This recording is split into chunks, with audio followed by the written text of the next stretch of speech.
J'ai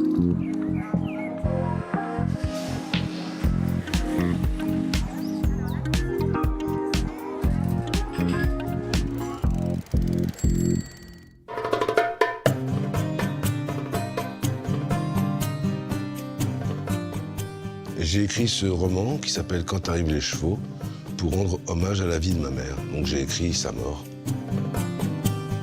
Ma mère, ma jument. C'est normal, je vais mourir, alors tu pédales un peu. Tu vas perdre celle qui t'a donné la vie. Mais ce qui est beau, c'est que tu naîtras de ma mort. Et ce sera ton tour de me porter en toi. Comme je t'ai porté moi. Comme je porte ma jument. Tu vois, ce n'est pas triste.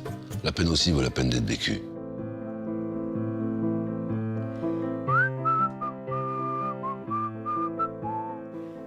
Je suis une artiste, chanteuse, compositrice, auteure. Plus ça va, plus la musique est pour moi un vecteur de rêve et d'espoir, de lutte contre la noirceur, pour la lumière. Je m'engage avec ma musique.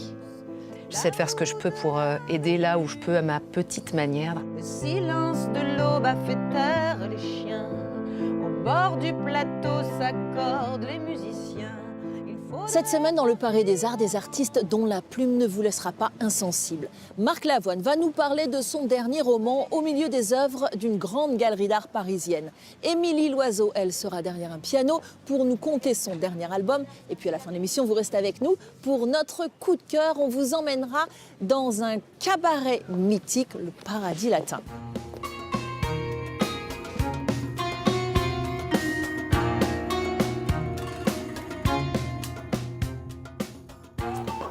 Bonjour Marc Lavoine. Bonjour. On est très heureux de vous retrouver ici dans la galerie de Kamel Menour, qui est d'ailleurs à l'honneur dans votre nouveau roman « Quand arrivent les chevaux ». Oui. Vous nous livrez quelques réflexions intimes sur le rêve, sur l'art également.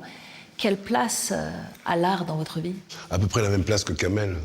C'est-à-dire qu'un ami comme lui est un ami qui occupe beaucoup de place. Beaucoup de place dans mes pensées, beaucoup de place dans ma vie. La vie, c'est de l'art.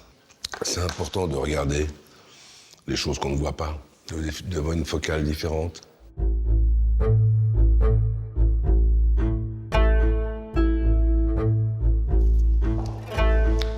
Kamel, bonjour. Je t'embrasse. Bon, on est ravis de tourner ici. Vous allez nous parler un petit peu de cette artiste libanaise, Huguette Calan, qui a vécu à Paris. Et c'est cette période parisienne que vous avez choisi de mettre en avant.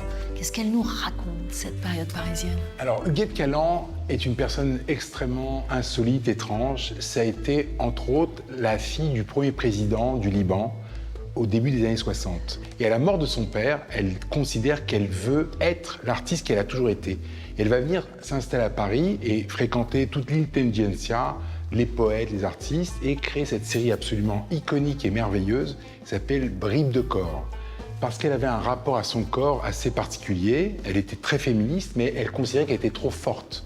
Donc elle va photographier des parties de son corps qu'elle va amplifier en très très grand et qui vont devenir des tableaux qui sont entre la figuration et l'abstraction.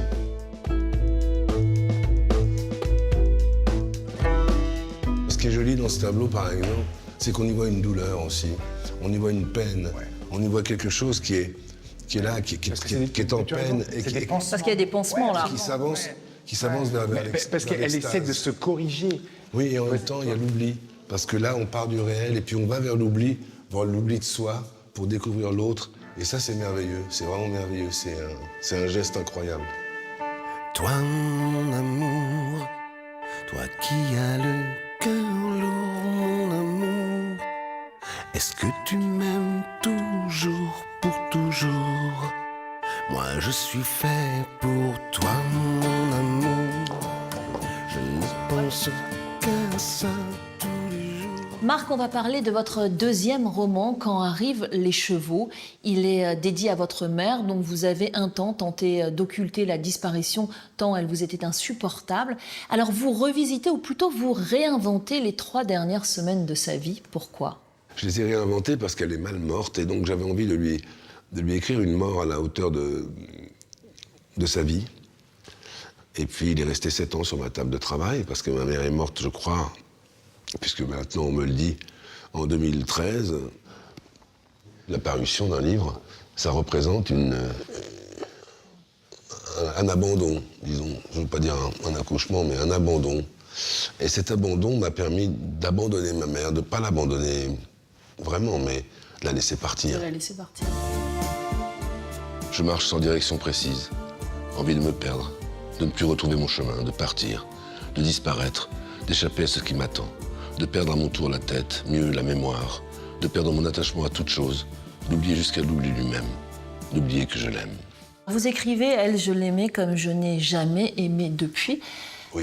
Ça m'a surpris, j'ai trouvé ça très beau et en même temps, vous m'arrêtez si je me trompe, je crois que les femmes qui ont partagé votre vie, vous les avez aimées éperdument, évidemment pas comme une mère. Pourquoi avoir écrit cette phrase ? L'amour sans pourquoi, j'ai jamais connu depuis ma mère. Ouais. Dans ses yeux, je me sentais vraiment moi, je me sentais à l'aise, je me sentais bien. Je me sentais considéré, je me sentais vivant. L'amour est une tentative, on cherche toujours quelque chose. Et parfois, on a l'impression que le je t'aime qu'on dit est le même que celui qu'on entend, mais c'est pas vrai. Donc, je suis resté assez, jusqu'à aujourd'hui en tout cas, je suis resté assez loin des yeux de ma mère, du bleu de ses yeux, de l'océan dans lequel je pouvais voyager, je pouvais mettre ma caisse en carton et puis être au milieu de l'océan. Elle y croyait, et moi aussi. Je me sens si vide à présent. Vais-je savoir encore écrire? Pourrais-je dire encore je t'aime? En chanson, depuis 40 ans, vous avez exploré l'amour sous toutes ses formes, oui. L'amour fou, l'amour impossible, l'amour perdu, l'amour retrouvé. L'un de vos derniers titres, d'ailleurs, s'intitule « Pourrais-je dire encore je t'aime ?» C'est quand même un sujet de réflexion pour vous, un sujet de réflexion sans fin, l'amour. Oui, exactement, parce que la vie, on ne sait pas ce que c'est. C'est une chose qui nous arrive, on nous la prête. La mort non plus, on ne sait pas ce que c'est. Certains d'entre nous pensent qu'après, il y a autre chose.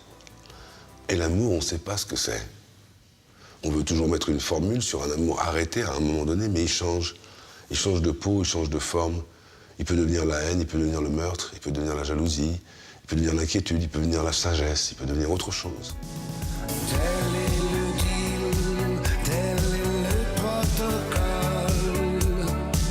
Au milieu de tous les Playmobil, avec leurs yeux qui collent. Il y a ce livre testament, un nouvel amour dans votre vie. Qu'est-ce qui vous fait encore rêver? Je me permets de poser la question parce que le rêve, la part indispensable du rêve, c'est un sujet aussi central de ce roman. Moi, je pense que plus loin on rêve, plus loin on vit. Le rêve, c'est la nourriture de notre vie.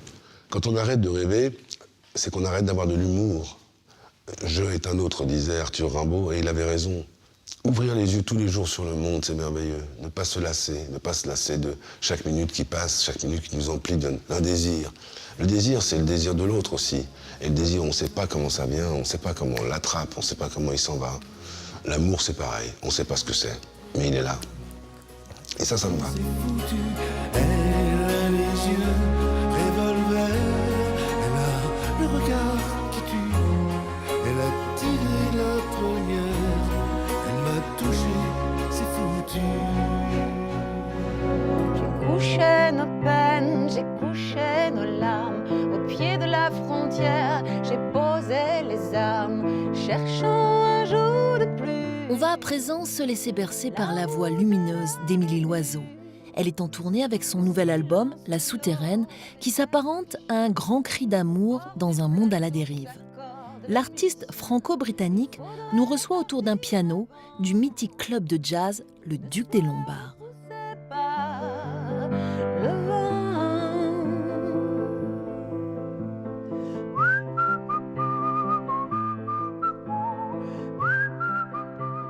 Cette tournée, c'est celle de votre dernier album, le 6e, qui est construit comme un fil rouge, qui part de la violence de ce monde et qui essaye de nous tirer vers la lumière. Qu'est-ce que vous avez voulu y injecter ? C'était un peu le prolongement du disque précédent, Icare, effectivement, prendre le pouls de ce monde et de ses fracas, mais surtout prendre le pouls de ce que ça nous fait, à notre âme. Pour celui-ci, pour La Souterraine, le cœur battant de ce disque a été une jeune fille de 14 ans, Ella Iqbali, qui est une jeune afghane qui fuit les talibans avec sa famille, que j'ai suivie parce que ma sœur a fait un film sur elle, La vie devant elle. J'ai fait la musique et je t'ai chargée d'être sa voix intérieure. Donc j'ai attrapé ses mots, j'ai attrapé sa manière à elle aussi d'être infiniment résistante, pleine d'une joie, d'une envie de bouffer la vie, d'une conviction qu'elle allait aller à l'école et faire de grandes choses. Et ça a été vraiment le cœur battant lumineux de ce disque. Oui. There's no place like home to me.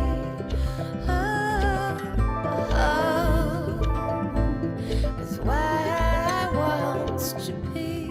À quoi on s'attend quand on va voir un spectacle d'Émilie Loiseau? Ce concert, je le vois comme un refuge de résistance, d'amour et de lumière dans ce monde assez noir où on nous dit si divisé.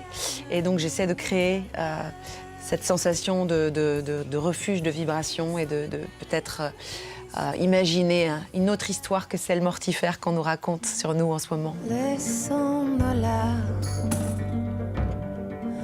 irriguer les champs et nos yeux séchés dans le vent.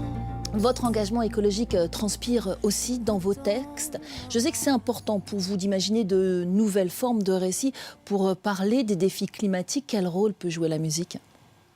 Je crois que la musique est un vecteur tellement puissant d'émotions, qui parle au corps, qui parle à quelque chose d'instinctif. Et je crois qu'on peut, par ce vecteur émotionnel, arriver à saisir, à aller chercher les choses de l'âme des autres et les mettre en résonance avec ce qu'on essaye de transmettre comme émotion. Je crois que l'une des choses les plus importantes à transmettre, c'est la joie. La joie d'imaginer autre chose, de plus égalitaire, de plus bienveillant, de plus solaire, de plus durable. Et je crois que c'est très joyeux, en fait, c'est une fête. Merci Émilie. On va se quitter en musique. Vous restez avec nous. Tout de suite, notre coup de cœur. Je vous emmène à passer une soirée inoubliable au Paradis Latin. Dans la voie souterraine, elle allait danser chaque soir, Hélène. Dans la voie souterraine, son homme la traitait comme une reine. Et dans le noir, on croyait la voir sereine.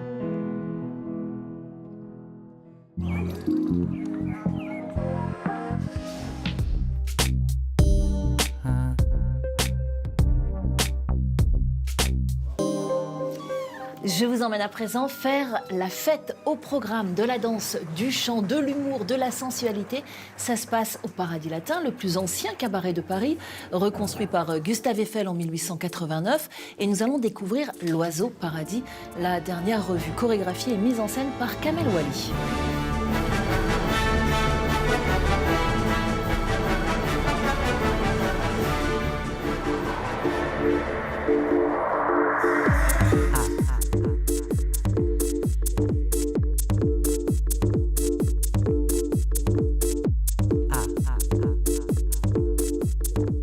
Bon Jade, tu es meneuse de revue, c'est une responsabilité. Quel est ton rôle tous les soirs sur scène? En fait, je joue le rôle d'une meneuse de revue qui vient de Las Vegas et qui évolue tout au long du show à Paris. Alors en tout cas, c'est une formation complète. Tu danses, tu chantes, tu joues la comédie. Et puis tu entraînes les autres, ça passe par quoi? Meneuse de revue, c'est un métier à part entière. Il faut savoir chanter, danser en même temps. Il faut savoir aussi jouer la comédie. Et il faut pouvoir incarner ce rôle. Il faut vraiment, et ça pour moi c'est une grande responsabilité d'incarner ce rôle-là.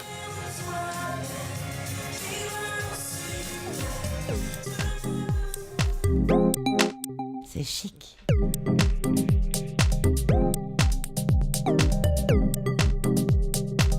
C'est fait pour plaire. Alors, qu'est-ce qui différencie le Paradis Latin des autres cabarets parisiens? Alors moi, je dirais que c'est la touche de modernité, la diversité, que ce soit au niveau du casting, au niveau des tableaux, au niveau des artistes. Et bien sûr, la patte de Kamel Wally. Il y a du classique, moderne jazz, du hip-hop. On s'ennuie pas, quoi. Bon, merci Jade. On est ravis. On va te laisser te préparer, te métamorphoser. Et puis, on va te retrouver sur scène. À très vite pour de nouvelles aventures. C'est